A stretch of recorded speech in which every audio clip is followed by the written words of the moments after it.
I didn't hurt them. They're okay. They're okay. Yeah, I see 3.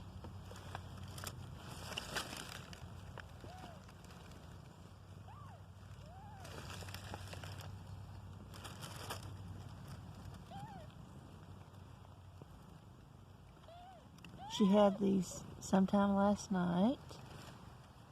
Today is March the 14th. It's almost 2:30 in the afternoon. And she didn't come for her breakfast this morning. I knew she'd found a place to have her precious babies.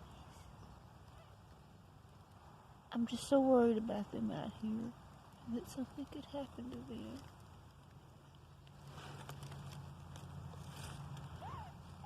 I know it's hard to see them up under here. She picked a spot that's hidden. I keep a tarp up back here from where she had them last time, and I kind of thought she'd have them here. Yeah.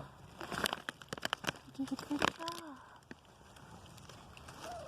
They're so precious. Yeah, the way she's acting yesterday, I really thought she's going to have them last night. Yeah. They're so cute. She was so big, I thought she'd have more than 4. I mean 3. Thought she'd have at least 4 or 5, but yeah. Or maybe there's another one hiding. I don't know. Oh, she loves them so much. They're so precious, aren't they? Just so precious. Yeah. Good job, girl. Good job.